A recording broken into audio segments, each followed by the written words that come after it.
Hello everyone, আজ আমি তোমাদের সাথে চলো একটা পার্টি মেকআপের ব্লগ শেয়ার করি। অনেক দিন পর আমি ব্লগটা নিয়ে এলাম। আমার সুন্দরী অ্যাসিস্ট্যান্ট। কেন বলো গো? কেন লজ্জা দাও কেন? সত্যি সত্যি যদি কটা বাজে 7টা। আজকে আমাদের পার্টি মেকআপ আছে, তো চলো দেখতে থাকো। আজকের আমাদের ক্লায়েন্ট রেশমি। আর কীরকম লুক চাও বলো? কীরকম লুক চাও? শুধু চুলটা ওপেন থাকবে, আচ্ছা। আর হালকা মেকআপ। লুকটা কীরকম হবে? মানে লাইটের মধ্যে একটু মানে সাটেল একটা লুক চাইছে। ওকে, যেহেতু ডে টাইম, আজকে তোমার এনগেজমেন্ট আছে তাই তো? কি আছে? প্রি ওয়েডিং আছে। আচ্ছা চলো, কীরকম কী লুক দিতে পারি একটু সময়। ঠিক আছে চলো। আজকের আমার ক্লায়েন্ট ছিল ঠিক এরকম, রাম গরুদের চানা, হাসতে তাদের মানা। আমি জানি না ও এতটা মুখ কি বলবো সিরিয়াসভাবে ছিল সব সময়। ও কিন্তু সব সময়তেই এরকমভাবেই থাকে।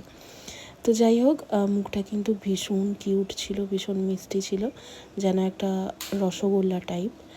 আর আমি চলো ওর মেকআপটা স্টার্ট করে দিয়েছি। ডে টাইমে ও ভীষণ একটা হালকা মেকআপ চেয়েছিল, খুব অতিরিক্ত গর্জেস না। বিশেষ করে ওর আই মেকআপটা একদম লাইট হতে হবে। ইভেন ও চোখের ভেতর কাজল পর্যন্ত পছন্দ না, বলে আমার কাজল পরলে একদমই দেখতে খারাপ লাগে। আমি ওকে সাজেস্ট করেছিলাম সিম্পল ওয়াটার লাইনে একদম হালকা করে একটা লাইন টানো, দেখতে কিন্তু ভালো লাগবে, নাহলে চোখটা কিন্তু ফাঁকা ফাঁকা লাগবে। তো ও একদমই রাজি না, না ওয়াটার লাইনে কাজল টেনো না, আমার দেখতে খুব অকওয়ার্ড লাগে কাজল পরলে। একদম শেষে আমি ওর কথাই মেনে নিয়েছিলাম।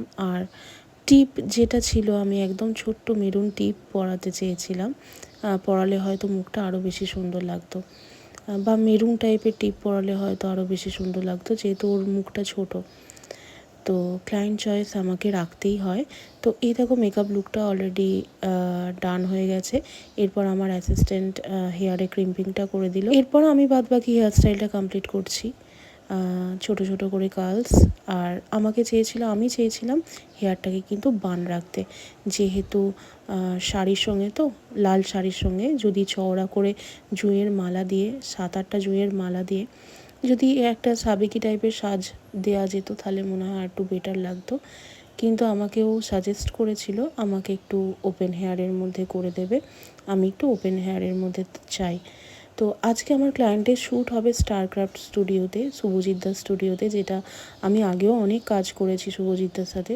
ও শ্যুটটাও কিন্তু কালকে ছিল স্টারক্রাফট। আমি ওটাই বললাম যে তুমি শুভজিৎ দার নাম করো, যে তুমি কার কাছে সেজেছো। তো যাই হোক, দেখতে দেখতে ওর লুক কমপ্লিট হয়ে গেল। আর গলায় যে চকারের মতো হারটা আছে, ওটা কিন্তু চকার টাইপের কিছু না, ওটা কিন্তু লং হার ছিল।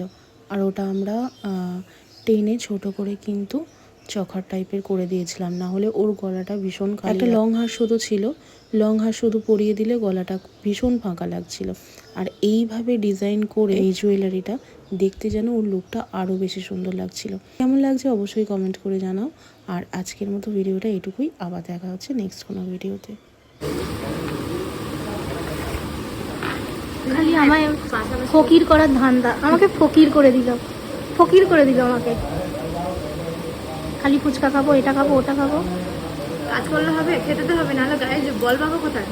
ওকে খাইয়ে খাইয়ে আমি ভিকিরি হয়ে গেলাম। খাইয়ে খাইয়ে আমি ভিকিরি হয়ে গেলাম। কেমন টেস্ট, কেমন বল? খুব ভালো। ভালো খেতে।